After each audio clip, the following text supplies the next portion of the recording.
Estudo do livro Inteligência Emocional do Daniel Goleman. Aula 9. O campo minado. Inimigos íntimos. Em nossa última aula, deciframos o xadrez invisível das nossas interações em sociedade. Aprendemos como usar as regras de exibição e a empatia para sobrevivermos e prosperarmos no mundo lá fora. Usamos as nossas máscaras sociais, contagiamos e somos contagiados. Mas existe um lugar onde o jogo social supostamente termina. Um lugar onde nós tiramos a armadura, guardamos a espada e, em teoria, deveríamos encontrar a mais absoluta paz e aceitação, o nosso lar, os nossos relacionamentos amorosos, o nosso casamento. A grande tragédia e o grande paradoxo da psicologia humana é que é exatamente na intimidade que as nossas emoções se tornam mais voláteis. Onde o amor é mais profundo, a capacidade de ferir também o é. Sejam todos bem-vindos ao canal Estudante de Psicologia e a mais uma aula super interessante da série onde nós estudamos a fundo o livro Inteligência Emocional do Daniel Goleman. Deixe-me começar com uma pergunta que parece saída de um truque de mágica, mas que é pura ciência comportamental. Você sabia que é possível prever o divórcio de um casal com mais de 90% de precisão apenas observando 15 minutos de uma discussão entre eles? Não estamos falando de prever o futuro com bolas de cristal, mas sim de ler a anatomia do desespero conjugal. Nessa aula, entramos no capítulo 9 da nossa série de estudos pelo livro de Daniel Goleman. Essa é a nossa aula 9, o campo minado, inimigos íntimos. Vamos investigar a inteligência emocional aplicada ao casamento e aos relacionamentos afetivos. Vamos entender as raízes profundas, sociais e biológicas de como homens e mulheres processam as emoções de maneiras drasticamente diferentes. E vamos desmascarar os 4 cavaleiros do Apocalipse, os padrões tóxicos descobertos pelo psicólogo John Gottman, que destroem o amor de dentro para fora. Eu sou Jefferson Green, estudante de psicologia e seu melhor amigo na busca pelo conhecimento profundo da ciência da psicologia em suas várias faces. Conecte-se com a minha voz, ajeite seus fones e vamos mergulhar profundo nessa aula. O abismo de gênero, 2 culturas na mesma casa. Para entendermos por que os casais brigam de forma tão destrutiva, precisamos voltar no tempo. Precisamos voltar para o parquinho de diversões da infância. A psicologia do desenvolvimento nos mostra que muito antes de dividirmos a mesma cama, meninos e meninas são criados em 2 culturas emocionais completamente distintas. Daniel Goleman nos lembra que, biologicamente, homens e mulheres têm arquiteturas cerebrais incrivelmente semelhantes, mas a socialização escava vales profundos na forma como lidamos com os sentimentos. Observe um grupo de meninas de 7 ou 8 anos brincando. As brincadeiras femininas, em sua grande maioria, são baseadas na cooperação e na manutenção da rede social. Se uma menina se machuca ou fica triste durante o jogo, a brincadeira inteira para. As outras se reúnem ao redor dela, perguntam o que aconteceu e tentam confortá-la. A regra de ouro na cultura das meninas é: a relação é mais importante do que o jogo. Meninas são encorajadas desde muito cedo a articular o que sentem, a ler as emoções das amigas e a valorizar a intimidade emocional. Elas se tornam especialistas precoces em leitura de sinais não verbais. Agora, olhe para o outro lado do pátio. Um grupo de meninos da mesma idade jogando futebol. A brincadeira masculina é estruturada na competição, na hierarquia e na independência. Se o menino cai e esfola o joelho, o que acontece? O jogo raramente para. Se ele começar a chorar, é provável que seja zombado ou mandado sair do campo para não atrapalhar a partida. A regra de ouro na cultura dos meninos é: o jogo é mais importante do que a dor individual. Meninos aprendem que demonstrar vulnerabilidade, medo ou tristeza é uma fraqueza que diminui o seu status na hierarquia do grupo. Eles são treinados para minimizar as emoções, ignorar a dor e focar na resolução prática do problema, ganhar o jogo. Essas duas crianças crescem. A menina, agora uma mulher, espera que a intimidade signifique compartilhar os sentimentos mais sutis, discutir a relação e encontrar conforto na validação emocional do parceiro. O menino, agora um homem, espera que a intimidade signifique fazer coisas juntos e evitar conflitos emocionais que ele foi treinado para suprimir. Quando eles se casam, o choque de culturas é inevitável. Quando a esposa traz um problema emocional, ela quer ser ouvida. Ela quer que ele valide a dor dela, como as amigas faziam no parquinho. Mas o marido ouve o problema, diz que não é motivo para ela ficar assim. Ele acha que está ajudando a resolver o jogo. Ela sente que está sendo emocionalmente abandonada. Esse abismo de comunicação é o solo fértil onde as minas terrestres começam a ser plantadas no relacionamento. É neste cenário de culturas em choque que entra um dos trabalhos mais revolucionários da psicologia moderna, a pesquisa do Dr. John Gottman. Como estudante de psicologia, o nome de Gottman precisa estar sublinhado nos nossos cadernos. Gottman não se baseou apenas em questionários de autoavaliação ou em relatos retrospectivos que frequentemente são falhos e enviesados. Ele construiu o que ficou conhecido como o Laboratório do Amor.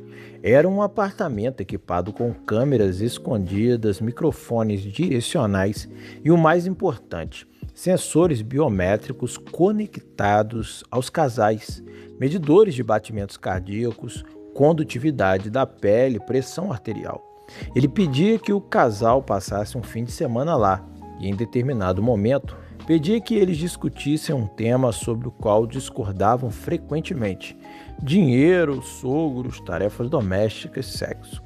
O que Gottman observou e que Daniel Goleman relata de forma brilhante no livro Inteligência Emocional é que o problema não é se o casal briga, mas como o casal briga.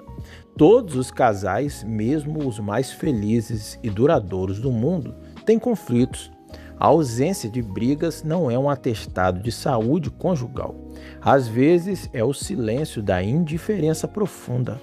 A grande descoberta de Gottman foi identificar padrões comportamentais específicos que, quando presentes nas discussões, operam como um ácido corrosivo que destrói a estrutura celular do amor. Ele os nomeou de os 4 cavaleiros do Apocalipse. E quando Gottman via esses 4 cavaleiros galopando pelo laboratório, acompanhados de picos de batimentos cardíacos, ele conseguia prever com mais de 90% de certeza que aquele casal estaria divorciado em poucos anos, ou estaria vivendo em uma miséria conjugal crônica.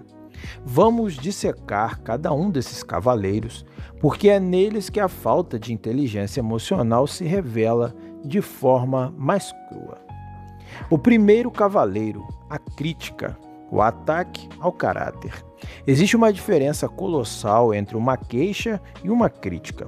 Uma queixa saudável foca em um comportamento específico e em como você se sentiu. Por exemplo, eu fiquei chateada porque você não levou o lixo para fora ontem à noite como combinamos. Isso me fez sentir sobrecarregada. Isso é um conflito focado na ação. A crítica, no entanto, é global. É um ataque direto ao caráter e à personalidade do parceiro. A crítica não diz que a ação foi ruim. Ela diz que o parceiro é ruim.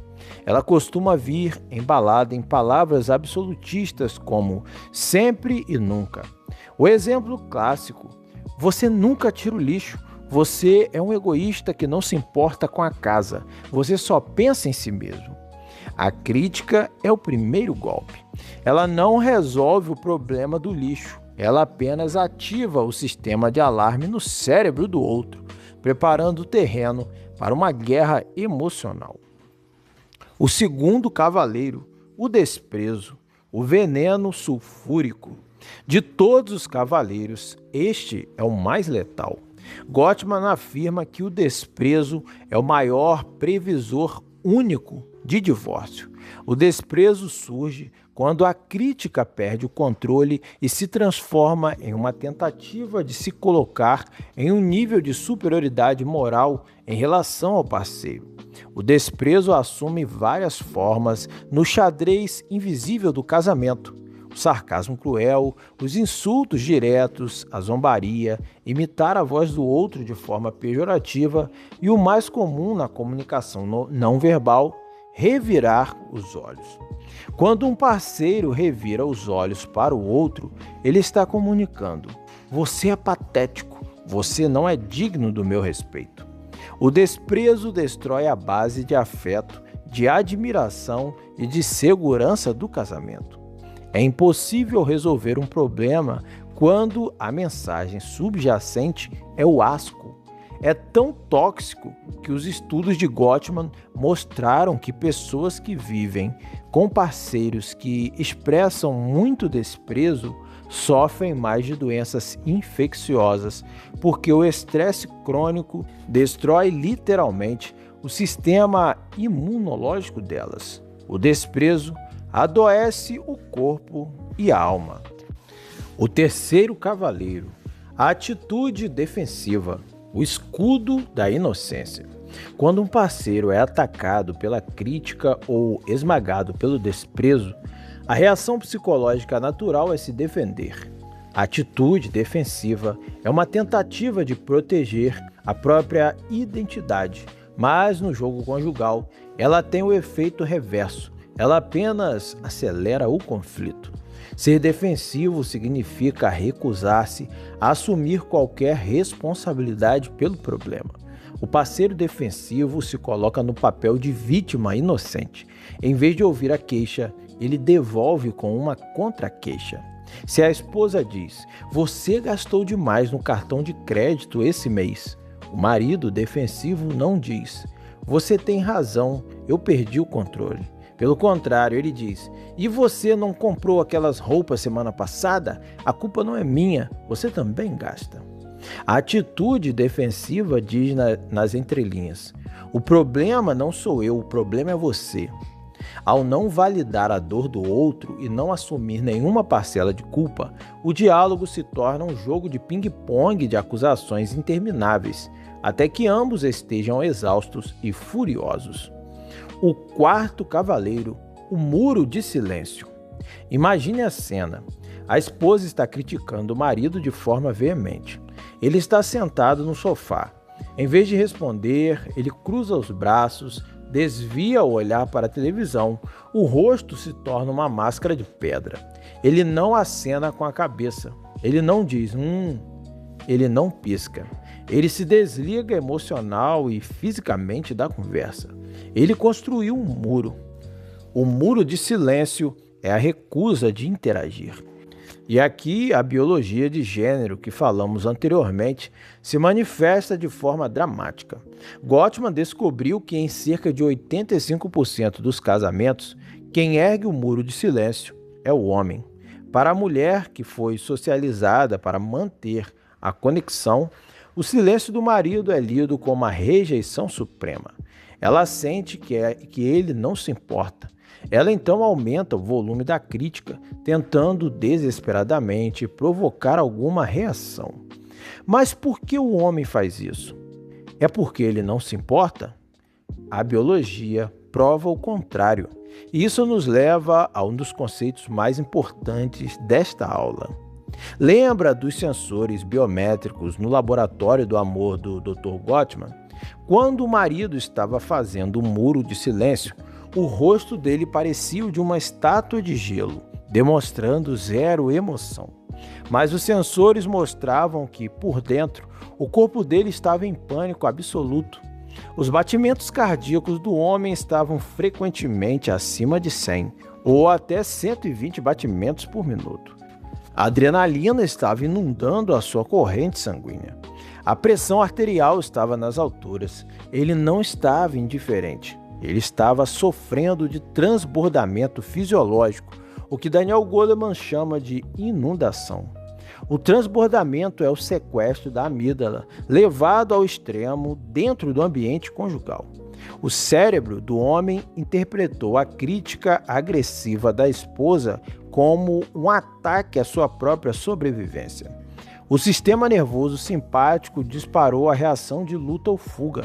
Como ele não quer ou não deve lutar fisicamente contra a esposa, ele não pode fugir da sala. A biologia dele faz a única coisa que resta: congela.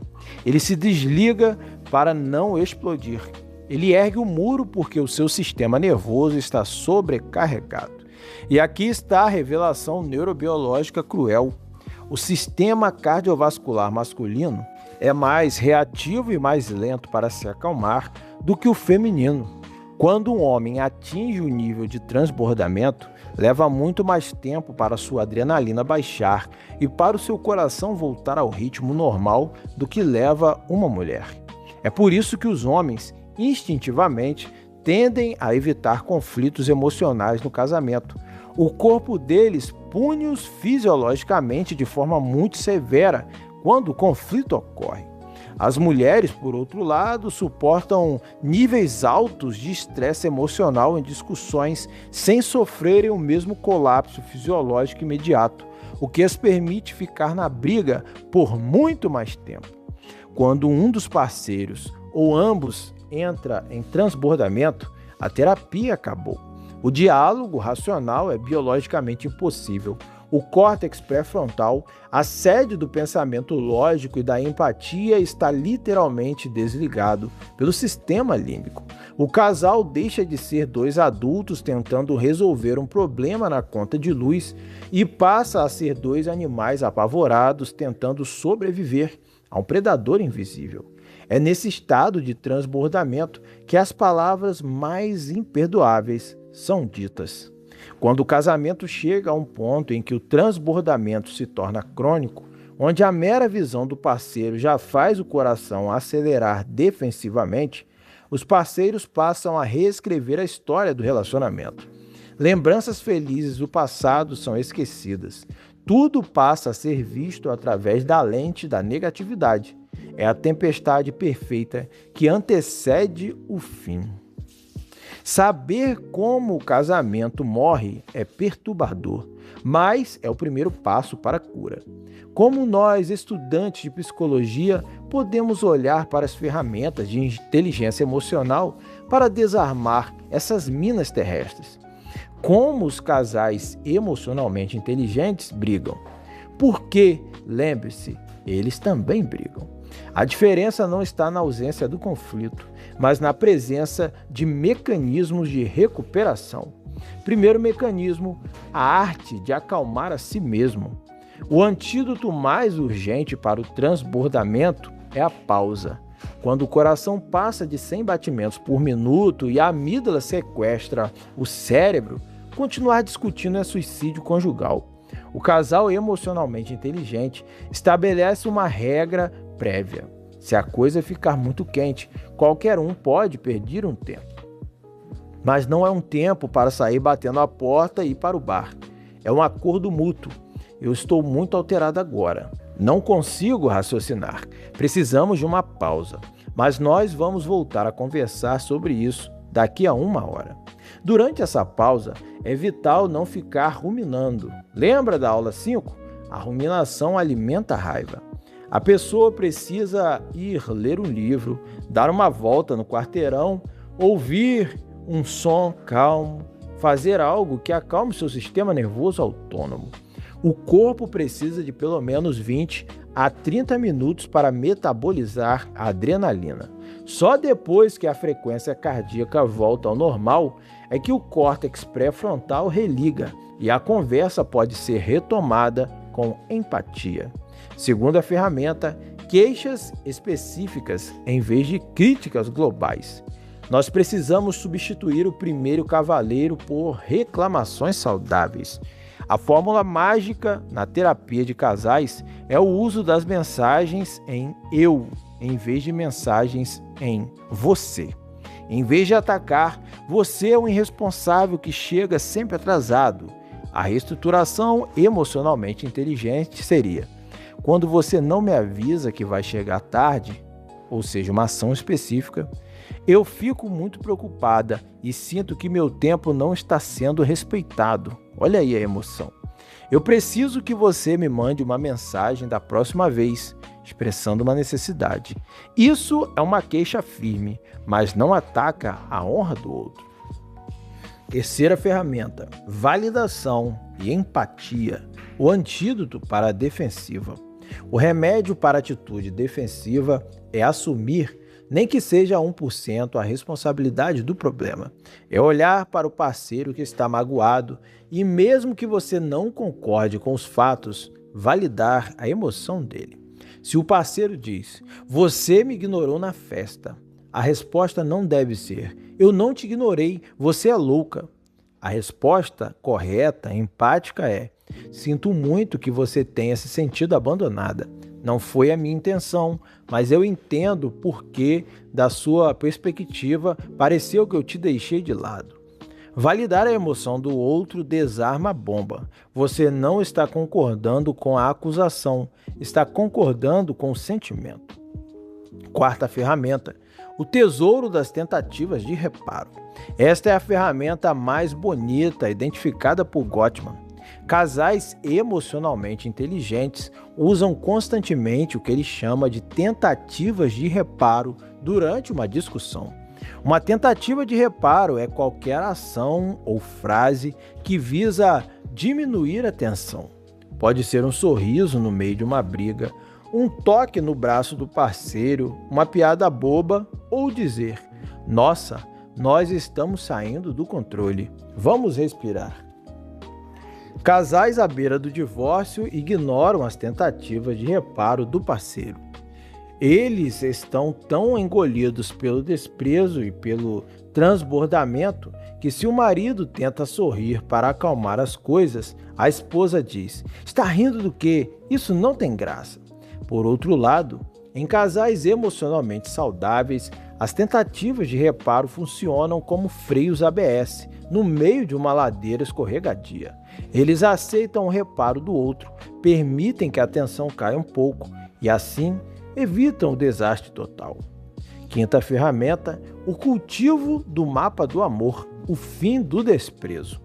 Como derrotamos o desprezo? Construindo uma cultura de apreço e de admiração diária. Casais felizes mantêm vivo o que Gottman chama de mapa do amor. Eles conhecem o mundo interno do parceiro. Eles lembram de perguntar como foi a reunião importante, lembram qual é a sobremesa favorita do outro e intencionalmente expressam gratidão pelas pequenas coisas. A inteligência emocional no casamento requer que o radar interno esteja ligado para focar no que o parceiro faz de bom, em vez de escanear o ambiente apenas para apontar os defeitos. Quando o banco de memórias positivas está cheio, o casal sobrevive às brigas porque o lastro de afeto os segura.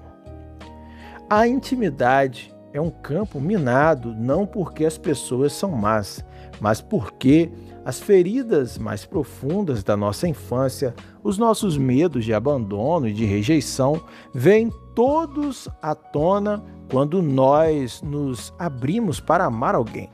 Casamento, namoro, relacionamentos íntimos não são um lugar para relaxarmos e desligarmos o nosso cérebro emocional. Ao contrário, é o campo de treinamento de elite da inteligência emocional. É o lugar que exige a nossa melhor empatia, a nossa mais rigorosa autorregulação e a nossa mais profunda compreensão das fraquezas humanas. Se você está em um relacionamento agora, leve essa aula para a sua vida. Identifique qual dos cavaleiros do Apocalipse costuma visitar a sua sala de estar. Preste atenção no seu batimento cardíaco antes de falar a próxima frase na hora da raiva. O amor é um verbo, é algo que se constrói na paciência do dia a dia. Mas e se nós ampliarmos o escopo? Até agora, em nossa série, cuidamos de nós mesmos, inteligência intrapessoal. Aprendemos a ler a sociedade, inteligência interpessoal. E hoje trouxemos a cura para dentro do nosso lar, o casamento. A nossa base psicológica está sólida. Mas o que acontece quando nós somos chamados para guiar outras pessoas? O que acontece quando você não é apenas um parceiro ou um amigo, mas você se torna o chefe, o diretor, o coordenador, o terapeuta, líder de grupo? Como a inteligência emocional define o destino não apenas de um casal, mas de uma empresa inteira, de uma clínica ou de uma equipe de milhares de pessoas. Em nossa próxima aula, vamos entrar no mundo corporativo e organizacional, mas com um olhar profundamente humano. Vamos descobrir por que os chefes tóxicos destroem o lucro e a saúde das pessoas e por que os verdadeiros líderes são aqueles que dominam a arte da empatia estratégica. Na aula 10, vamos estudar a liderança ressoante, administrando com o coração. Vamos desvendar como o clima emocional de um líder é o fator mais determinante para o sucesso ou para a ruína de qualquer empreendimento coletivo. Eu sou Jefferson Green, estudante de psicologia e o seu melhor amigo na busca pelo conhecimento profundo da ciência da psicologia em suas várias faces. Deixe aqui o seu comentário sobre essa aula, suas percepções. Se inscreva no canal, curta o vídeo e, é claro, coisa boa a gente compartilha. Vamos multiplicar conhecimento. Envie essa aula para os seus amigos, para aqueles que gostam de estudar e desenvolver o seu conhecimento. Beba uma água, estique a coluna, beba um café e vamos para a próxima aula. Aula 10, não vamos perder tempo. Liderança ressonante, administrando com o coração.